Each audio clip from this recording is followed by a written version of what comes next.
Excellent. Welcome. Hello. It is great to have you with me today. Today, we are going to talk a little bit about what we can diagnose with iridology. And the real question here is iridology a diagnostic tool? Right. And so if you've been hanging out with me for any length of time, you know that I've got two missions in my business. The first one is to mentor practitioners who are struggling in their business because they spend their own time unpaid and after hours creating client programs. And the second is to teach the truth about iridology and its proper application in wellness practice.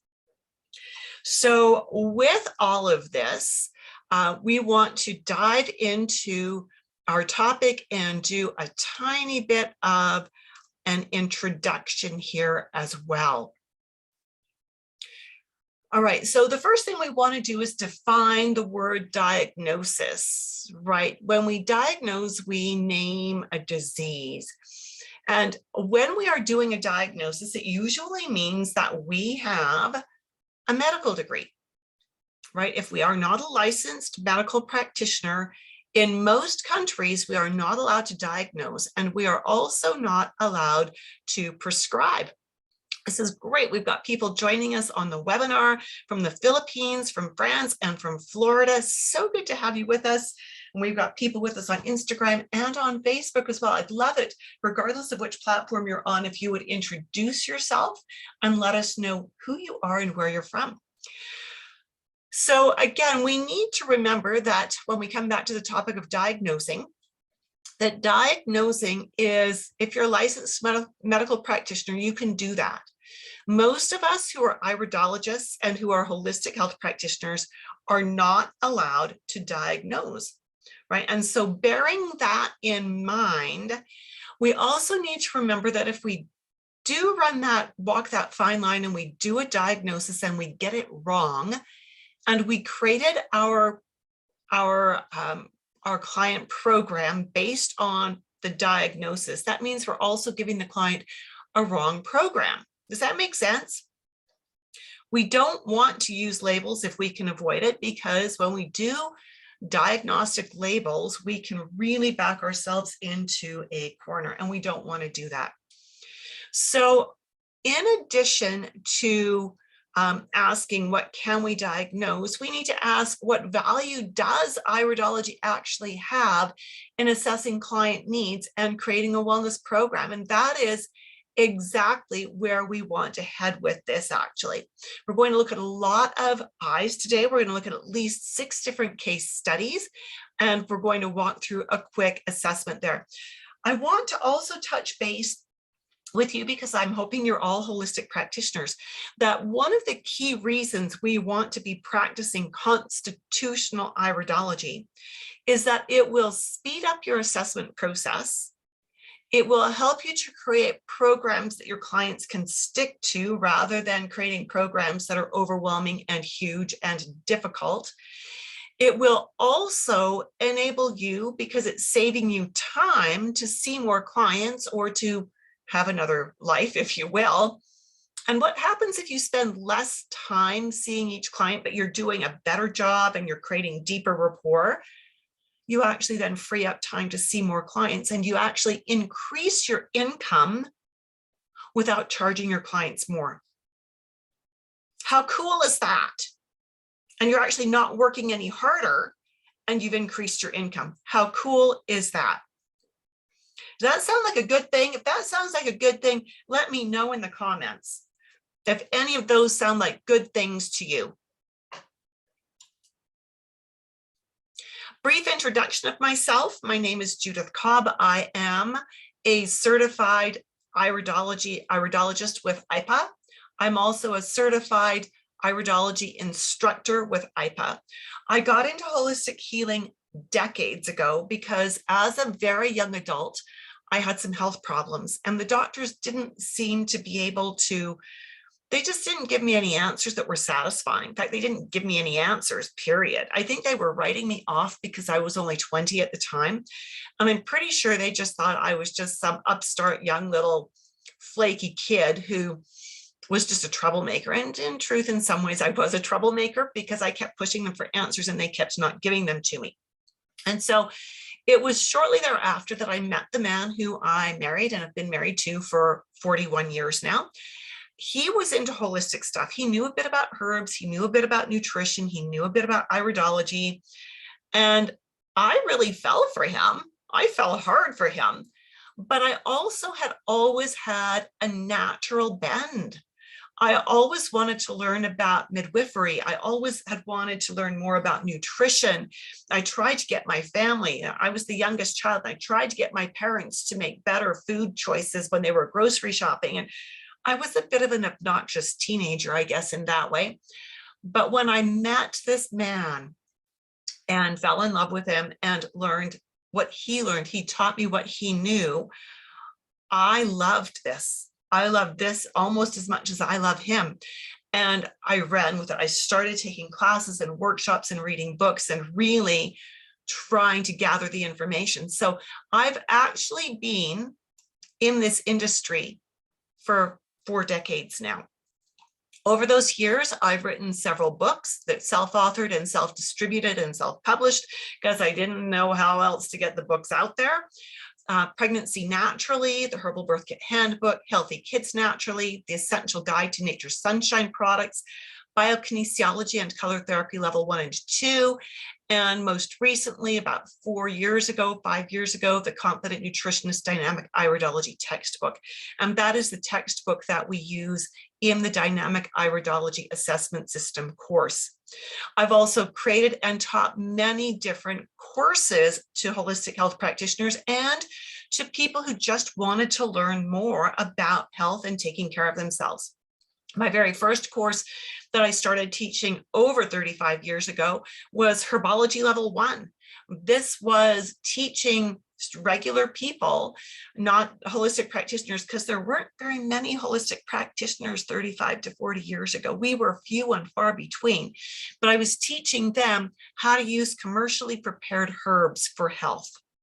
They loved that 20-hour course so much they begged for more. They literally did. So I created a 16-hour course to teach them how to understand commercially prepared herbal combinations and how to understand that just because a company says this combination is good for your eyes, it might be good for more than that if you know what the ingredients are. They loved that. I actually had quite a few people, based on those courses and some mentoring and tutoring that I did with them, go on to become lay trained practitioners in their own right, which was very exciting. Then I created Biokinesiology and Color Therapy Level 1 and Level 2. You may know biokinesiology under its other name, which is muscle testing. And this hugely successful class and books written to go with it. For a few years, I was a certified prenatal educator with the ICEA. So I designed and taught prenatal classes, had so much fun with that. And most recently, like about 4 or 5 years ago, started teaching, became a certified instructor. The IPA badges are only good for 2 years, so this doesn't go back to the beginning of my career in being affiliated with them and being a certified teacher with them. But I became certified, it was, I believe, in 2017, and certified with them, and began teaching their approved curriculum back in 2017 for teaching people how to become professional iridologists. So stay with me to the end of our time today, and I'll give you a little more information about the upcoming course that will be starting in November. Additionally, I am a nutrition coach. I am affiliated with the Canadian Association of Holistic Nutrition Professionals and the Canadian Association of Natural Nutritional Practitioners. And I'm also a master herbalist, and I maintain my Alberta Herbalists professional membership there. I have always loved teaching, which is part of the reason why I do what I do on these webinars. Again, really gearing this today towards practitioners who want to learn more about iridology. So let's start with our very first case. Again, we are looking at the question of, can we diagnose? What can we diagnose? Or how does looking at somebody's eyes help us to assess how their body functions, what their needs are, and then create a program? All right, so if you're with me on that, does that sound good? Does that sound like where we want to head today? Give me a heart or an oh yeah or something in the comments to let me know you haven't fallen asleep on me already. All right, let me know you're still with me.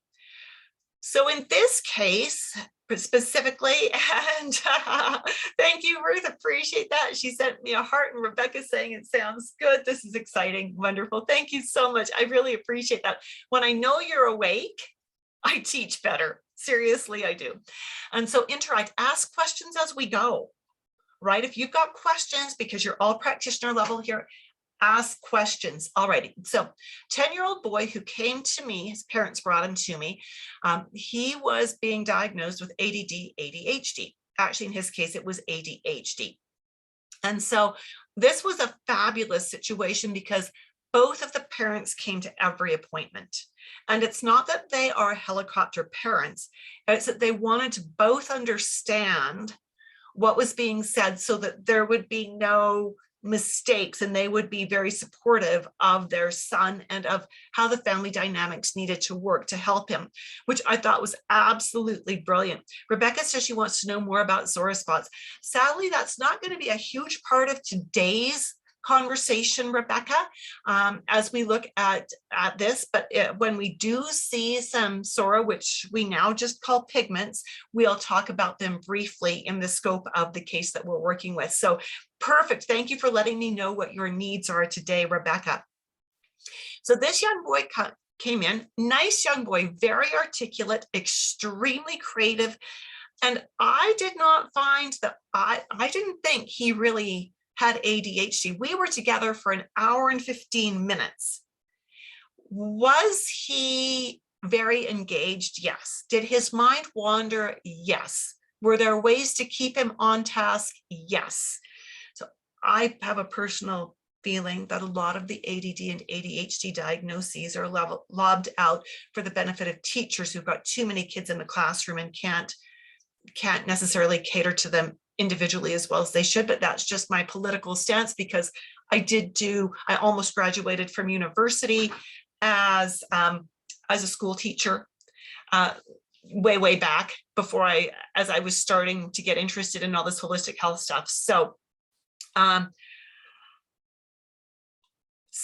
Ruth is saying that she and her husband always try to schedule their kids' appointments together, and that's a brilliant thing to do. So let's look at this little boy, 10 years old, bright, sharp, creative, very dynamic mind, which is not unusual for people who have ADD and ADHD. What we find with these children, with these people, is they usually have these marks coming around their eye. These are called contraction furrows. Contraction furrows, way back when I was first starting out in this, we used to say that if you had 3 or more concentric rings, it meant you were headed into or coming out of a nervous breakdown. We now know that is not true. What we know is that people who have these rings going around tend to burn through their B vitamins, vitamin C, calcium, and magnesium much more quickly than people who don't have these. We know that when we see these lines radiating out, which some of you might call parasite lines, but they actually have nothing to do with parasites, these increase the intensity of what these rings mean. All right, so most people who are diagnosed with ADD or ADHD have these markers, but not everyone who has these markers has ADD or ADHD or a diagnosis of those. Again, when we see these, they tell us that this person spends a lot of their time functioning in the sympathetic nervous system response. That means they're always waiting for the next bomb to go off, the next shoe to drop, the next crisis to hit. They're always in that hypervigilant state. A child in a classroom who is supposed to be paying attention to a teacher who is at the front of the class talking is going to have difficulties doing that if they have these markers in their eyes, because the fly that just buzzed by, the pencil that just dropped, the siren that's going on outside as the fire truck goes up the street, all of those things are important to this person who, being in sympathetic mode, has a problem filtering stimuli. Is this making sense? Is this anybody that you know? Do you have clients who are like that? And so the wrong thing to do is to try to make them sit still with their hands folded at their desk. The wrong thing to do is to give them a sugary breakfast cereal and a lunch that is full of artificial flavors and colors and refined carbohydrates, and give them fizzy drinks. Those are all the wrong things to do. When we nourish this person properly, when we make sure their blood sugars are adequately balanced, they focus much better. Now, we cannot diagnose this as ADD or ADHD. We can't attach that label to anybody, but we can ask questions. And the beautiful thing here is that the eyes teach us what questions to ask. So mom and dad bring child in and they say this child, the teacher rather, has asked for the child to be assessed by the school board psychologist to see if this child has ADD or ADHD, because this child fidgets and wiggles and has problems staying on task, right? So what do we do with this? We do a couple of things. We ask a bunch of questions. What are this child's sleep patterns like? Well, this young boy actually at the age of 10 still doesn't sleep through the night. He gets up at night, he goes and he wakes up his dad, who takes him back to bed, often has to crawl into bed with him to get him to fall back to sleep. And then, of course, the dad's night is trashed and dad gets up an hour or two later to go back to his own bed. And it's not good for anybody. Nobody's getting sleep. We asked, how does this person handle stress, frustration, or anxiety? And it's when this young boy is stressed, he gets very frustrated. He'll get to where he just shuts down and he blocks everything out, and he doesn't want to be doing what he's supposed to be doing. He wants to be off doing other things. The next thing we want to ask is, what are his best learning methods? I can guarantee that for pretty much every ADHD child out there, sitting at a desk quietly with their hands folded, auditory learning, probably not it. Probably a little bit visual, probably more kinesthetic. So we probably need to give this child more physical stimulation. This is the person that when he grows up, the worst thing is going to be to put him behind a desk. Putting him behind a desk to work on a computer is going to be the death of him. Getting him through university to become a phys ed teacher, getting him to be a landscaper or a surveyor or a construction worker, something where he's using his body, he'll do much better with that. So school teachers need to figure out with these children, what is their learning modality, and need to be engaging them on that level. So with this child, when we found out what his diet was, it was pretty standard North American. There was a lot of refined carbs, a lot of artificial flavors and colors, a lot of sugary stuff. And so that was the first thing we did. We got him to have protein at every meal. We talked about how to do that. What were some changes that could be made within the meal that would be good for the entire family? This little boy has a sister and of course his parents. What are changes that the whole family could adopt so that they're doing this together and it would be good for everybody? We got them doing that. So protein at each meal and a protein snack after school and a protein snack at recess. We got them to use some liquid methylated B vitamins with this young man. And he was good with that because it was liquid and it tasted really good. We got him using some liquid calcium and magnesium, and we got him using some liquid omegas. The change was remarkable. Remarkable. He went from being able to pay attention for about 3 or 4 minutes at a stretch to being good for about 15 minutes, which is amazing. Absolutely amazing, completely without drugs. And because we could see what we saw in his eyes, we were able to understand what questions to ask. Then because we understand nutrition, we were able to make those simple recommendations. Are there more changes we could have made? Absolutely. Would they have been beneficial? Yes, they would have been. Were they critical to that first appointment or 2 or 3? No way. We wanted to keep the program very manageable so that they could be really successful, and that's exactly what we did. Here is one of my clients who came to me when she was in her mid-20s. She came in with a diagnosis from her medical doctor of polycystic ovarian syndrome. She had gained about 60 pounds in the 5 or 6 months before she got married. 60, which is amazing. Like, that's, oh my goodness, stunning, right? And and her cycles had become irregular, and it was not a good scenario. So when we look at her eyes, there is nothing in her eyes that says she will have PCOS. You need to understand there is no one marker that says that. However, what we see is in constitutional iridology, she actually falls into what we would consider to be a connective tissue disorder type, which often has a strong predisposition towards metabolic imbalances. All right, well, her 60-pound weight gain certainly pointed us in that direction. We also note that many times when women are PCOS, they also have the MTHFR defect. Now, as practitioners, you all know what I'm talking about there. And so as we know that she probably had that, and we started to go into her history, she had been recently married, had gained that 60 pounds before she got married. And then in about the 1.5 or 2 years after that, she had an ectopic pregnancy. And then that's when she got the diagnosis of PCOS. And so she came to me saying, what do we do? Because the doctor who gave her the diagnosis went, fix your diet. That's all he said was fix your diet. And she was overwhelmed. She started doing research, and there's a lot of information out there, and she really didn't know where to begin. So when we took these pictures, the first question that we asked was, what is your diet? What are you eating?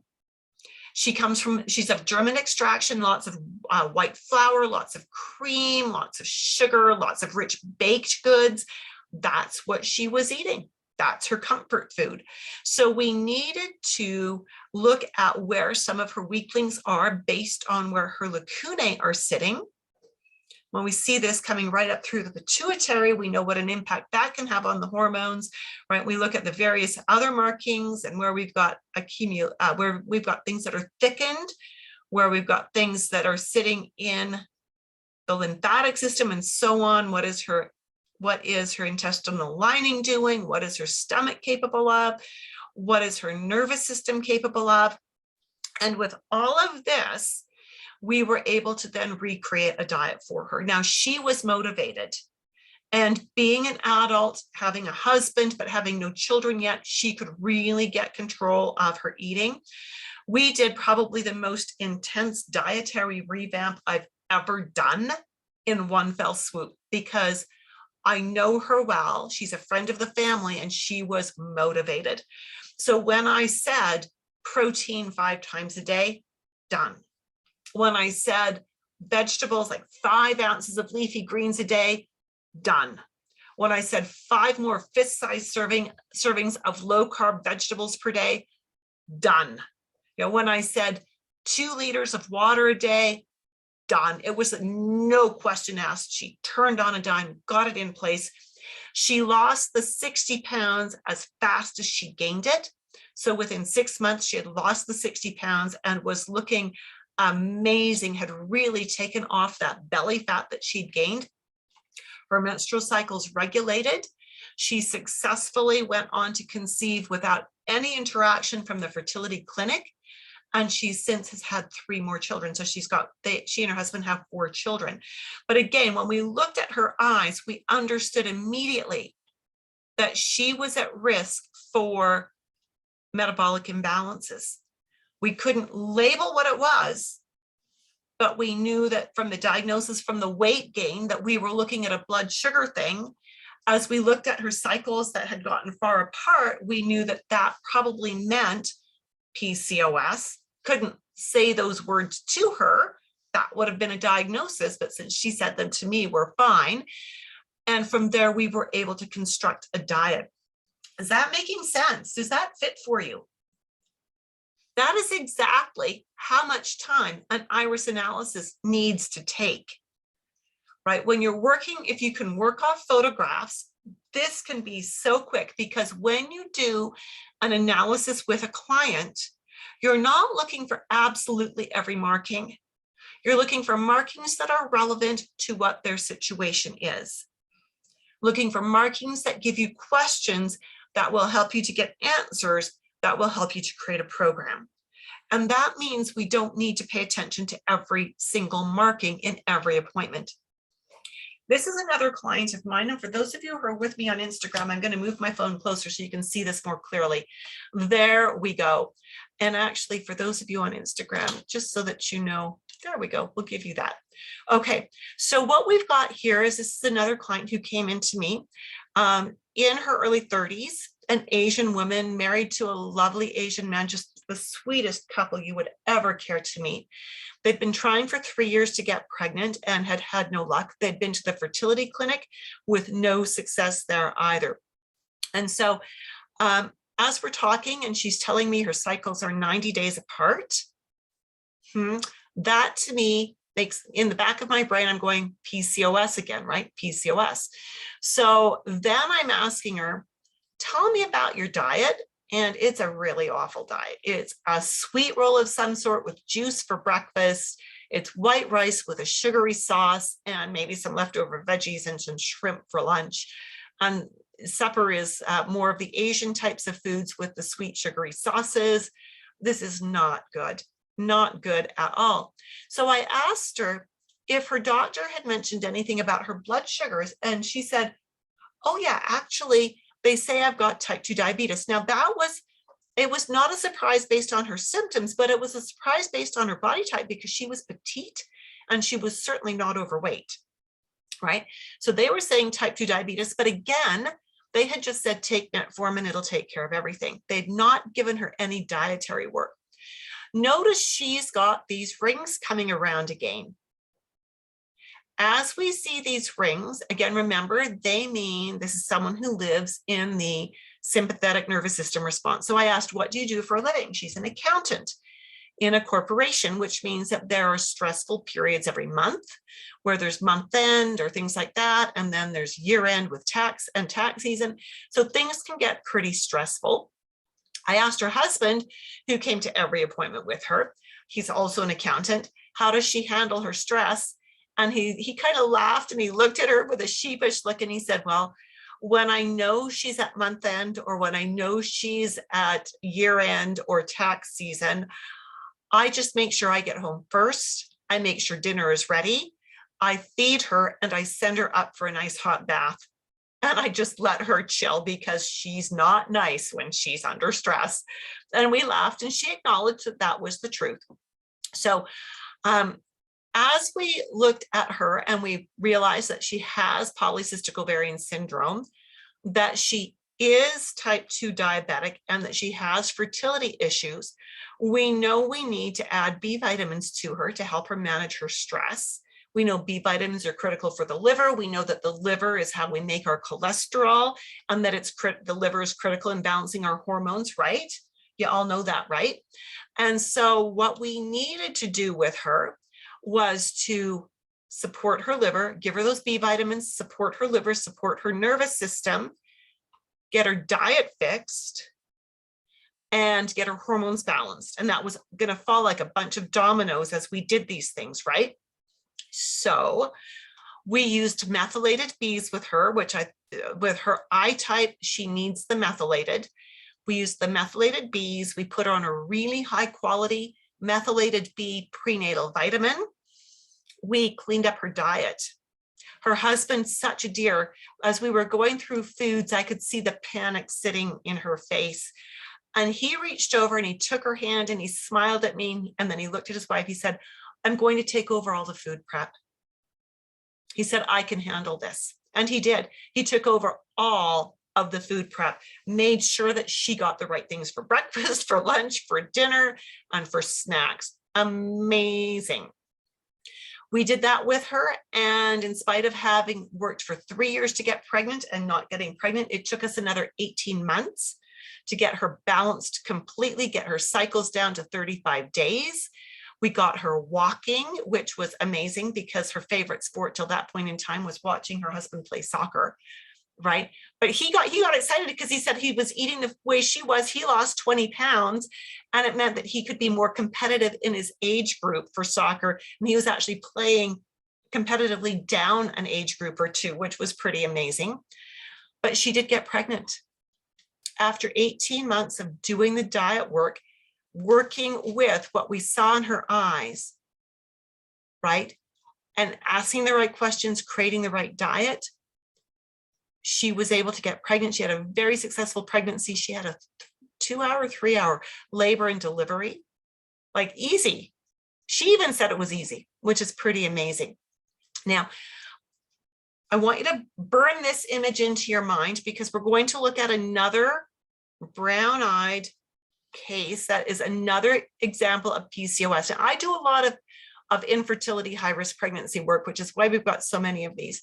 Now, this is the eye of a 20-year-old who had been away at university. She came back for Christmas break one year and snuck in to see me just the day before she was going to go away to university again. Her main concern was that she'd been gaining weight. She had gained about 20 pounds in her first semester away at school, which, we call it the freshman 15, right? But name me any 20-year-old female who wants to gain 20 pounds in like 4 months. Not one, right? So looking at her eyes, right, we see that they're nice and brown. She's got the rings coming around the edge. So you know what we need to be asked or thinking about here, right? How's her nervous system? B vitamins, vitamin C, calcium, and magnesium. Is she burning through her B vitamins so fast there's nothing left to support her liver with? Things like that. But as we're talking and I'm looking at her eyes, I see this. So this is a blow up of one of her eyes. You see how this fiber lifts right off the surface of the eye? Right there? Lifts right off the surface. So that's sitting right here. It's what we call a gateway arch. A gateway arch says strong genetic predisposition towards unbalanced blood sugars, right? So I had to ask her, she's gaining weight. So I asked her, how are your periods? And she said, oh, fine. I said, are they regular? She says, yeah. I said, regular, like every 4 weeks regular? She said, no, they're about 4 weeks late every month. So you mean that you have a cycle about every 60 days? She said, yeah, that's about it. Well, if you know the definition of PCOS, that is cycles that are longer than 6 weeks. If you routinely have cycles that are longer than 6 weeks, that is the first definer for PCOS. So she's PCOS, she's weight gain, she's eating on campus all the time. She eats at the cafeteria, that's her meal plan, which, as you know, campus food is a lot of carbs, right? A lot of carbs.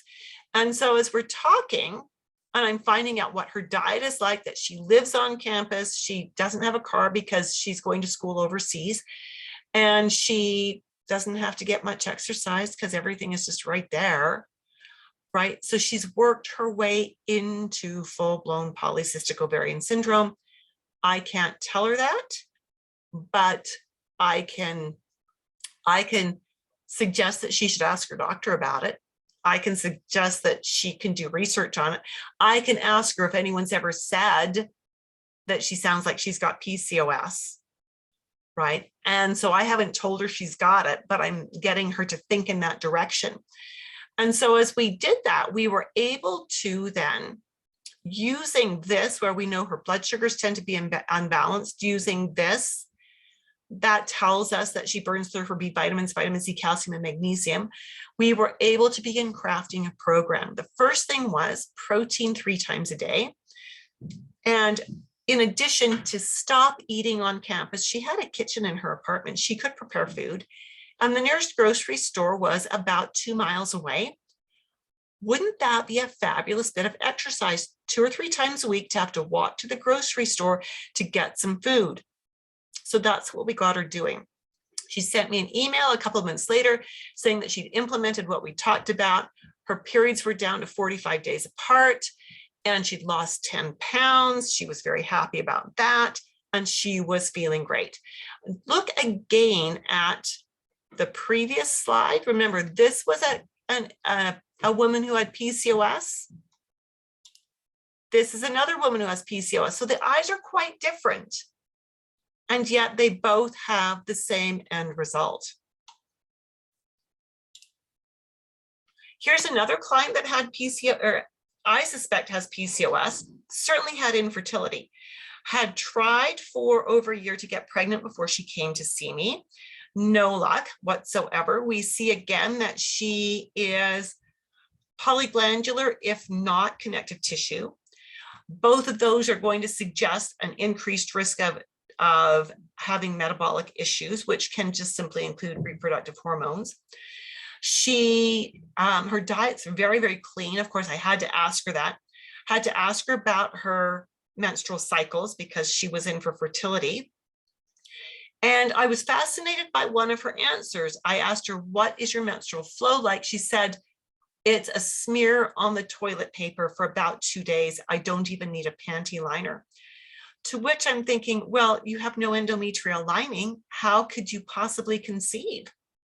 There's nowhere for a fertilized egg, for an embryo to nestle in if you don't have a lining. And the doctors had done ultrasounds. They said her lining was fine. But my question is, where was it going at the end of the cycle?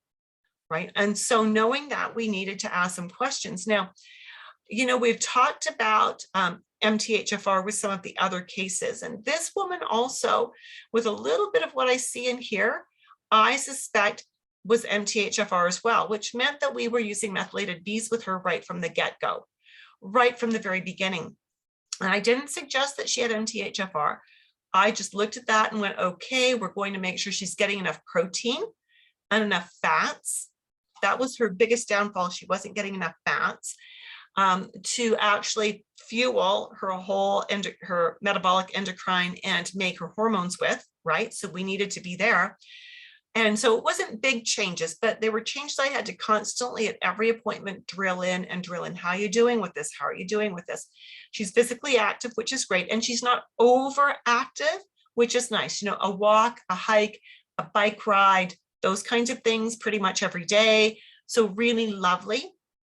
And then she got pregnant.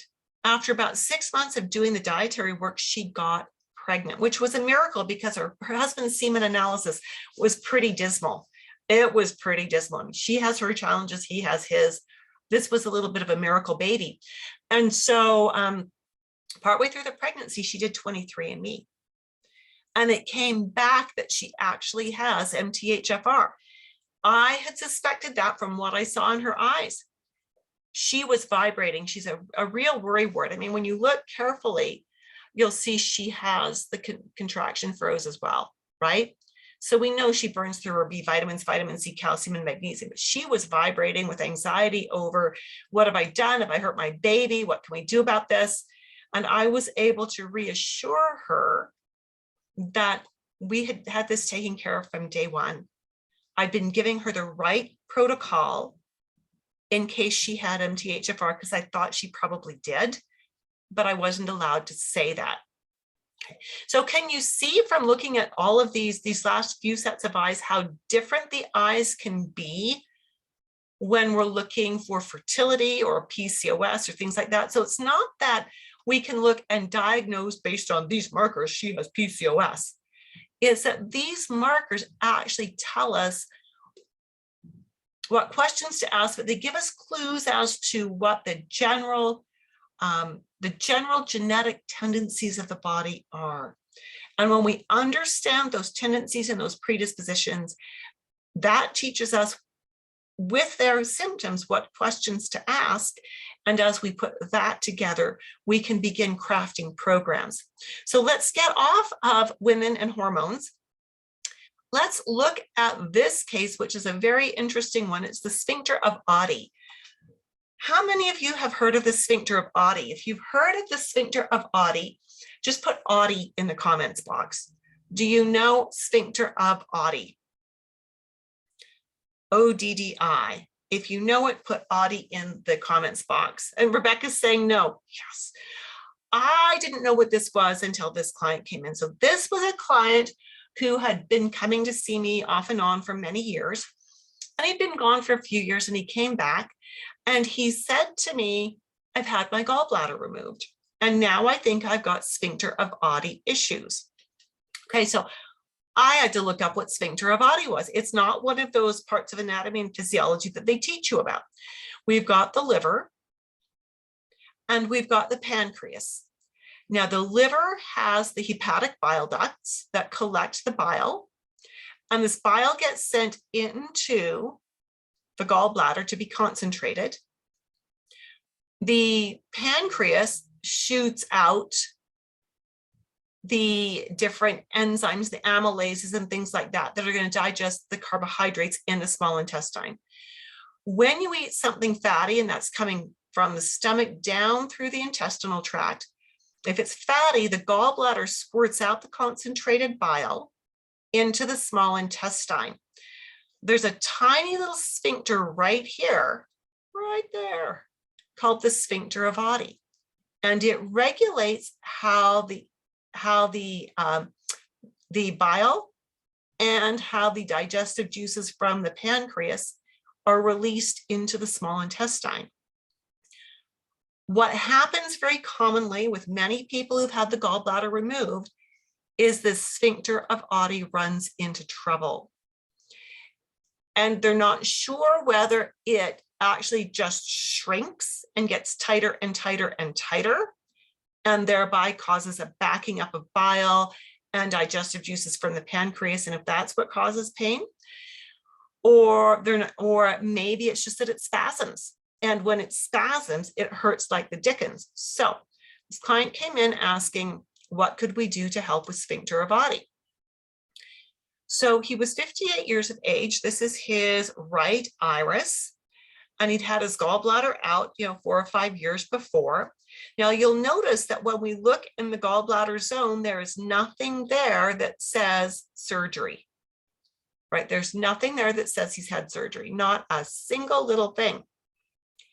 He actually doesn't even have much of a marking in the gallbladder. If you look very, very closely, you'll see that there's a little tiny hint of a muddy, ochre kind of tan yellow sitting right there. That would be the gallbladder area, right? So as we look at this, could there have been something when we see pigment? This is usually things that have built up in the person's lifetime, not toxicity, but genetic imbalances or predispositions to them. So could it be that he had this imbalance building and we just missed it because we saw these other pigments? And it's a possibility. Could it be that the gallbladder ran into trouble because he's such a nice guy? He's a really nice guy, like really the nicest man. I mean this in the truest sense of the word that you could ever hope to meet. But the challenge here is that he works in an industry that is not nice. And he has to swallow a lot of garbage from people that he works for. He catches the flack for it because that's his position. He's the official flack catcher, right? And he has to divert it and get them back on track, but he never acts out on that. He doesn't go to a therapist or anything. He just sucks it down. And you know what anger does in the gallbladder, right? It builds gallstones. So I suspect that's why he ended up with gallstones, but there's nothing in his eye, not a blessed thing, that shows us the surgery, that can show us gallstones, right? So we couldn't come up with, oh, you'll have a gallbladder problem, because the colors that we're seeing here can be gallbladder, pancreas, or liver. We need to ask questions, and he didn't know he had gallstones when I saw him years prior to having the surgery. So sometimes we don't get clues from the eyes of what's going on and what needs support. All right, does that make sense? We don't always get to see what's going on. The irides show us primarily what's been inherited when we look at the structure, When we look at the pigment, there may be some inherited tendency behind that, or it may be an imbalance that the person has created a little bit for themselves. There's a lot of the inherited influence here. The white of the eye shows us more what the person has done to themselves and what is current and dynamic. So what we know is sphincter of body issues often follow gallbladder removal, but there's not going to be a marker necessarily there. There won't be one showing us there's been surgery. And if there is a marker here, like a lacuna that shows us gallbladder issues are passed down from generation to generation, or if there is a pigment sitting there, then that we catch, then we'll want to ask questions about that. So where does that leave us? Where does that leave us? If you're a herbalist or a nutrition coach or an aromatherapist or a naturopath, it leaves you with the concept that iridology can help us to shorten our intake sessions, can help us to actually shorten most of our appointments if we would like to. It can help us to ask the right questions, to create programs that will not overwhelm our clients, because every change we want to recommend is not equally important to the client right now. Do you agree with that? I mean, there's the perfect diet, and there are the steps and stages of getting to the perfect diet, right? Does that make sense? And perfection is not required overnight, but moving in the right direction is required if we want to enhance health. So I see a lot of posts online on different social media where people have posted their eye photos and have said, or asking, tell me what's wrong. And there are people that have training in iridology, whether it's constitutional or some other kind. Usually it's other kinds of iridology, outdated modes, that are weighing in and saying, you have this disease, you need to do this protocol. And they're being very diagnostic and very prescriptive. That is the wrong approach. That is a way to get into trouble. And I know that because that was the original training I had. I started 4 decades ago with the Jensenian training. About 3.5 decades ago, I was getting frustrated with it. And 3 decades ago, I switched and learned constitutional, because constitutional is about asking questions. It's about understanding the interaction between what we see in the eyes and the client's symptoms, how much of it is inherited, how much of it is self-inflicted. It's about understanding that we're not going to see the eyes actually change. We're not going to see the pigments disappear because of things that the client has done. So iridology is actually an assessment tool. It points the way that we should go. It gives us the questions that we should be asking. And Erica online is saying, keep sending me info. Love this next seminar or training you have. Any certifications? Erica, yes, thank you for that. Because yeah, absolutely. Let's take just a moment to introduce that. The Dynamic Iridology Assessment System is the only online, live, fully mentored course for nutritionists, herbalists, and naturopaths who want to streamline their clinical work without sacrificing client care. To be able to do iris analyses as quickly and easily as what I've just shown you. And in the scope of the course, we also teach you how to ask the questions. What questions would you want to ask based on what the case is? So we teach you the art of question asking, and we teach you the art of program creation so that you can be more effective in the work that you're doing, so that you can do it in less time without sacrificing client care, and in a way that will encourage your clients to want to keep coming back to work with you. How does that sound? How does that sound? The course contains all of the curriculum mandated by the International Iridology Practitioners Association to prepare you for the certification process. All right, so knowing that, if you would like to learn more, I am going to invite you to actually get in touch with me so we can have a conversation to see if this course is actually the right fit for you. This is not a sales call, and you need to understand that I am not a salesperson. I am a teacher, and I want students in my course for whom this is a good fit. If it's not a good fit, you're not going to be happy. I'm not going to be happy. It's not going to be good. But if it is a good fit, then I want you in the program. Registration is now open. And if you are interested in getting more information and having that little one-on-one conversation with me to see if this is a good fit for you, send me a message, private message me, send me an email, and I will send you a link to schedule a time when we can talk. How does that sound? No pressure, just a conversation to make sure that this is a good fit.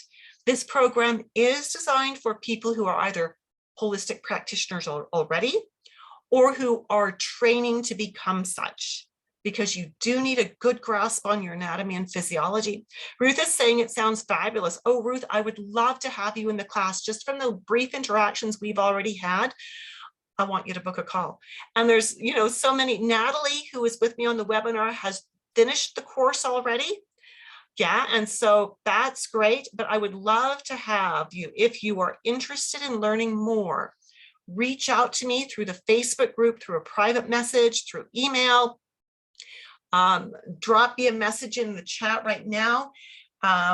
Send me your email address privately so I can send you the booking link. And let's have a conversation.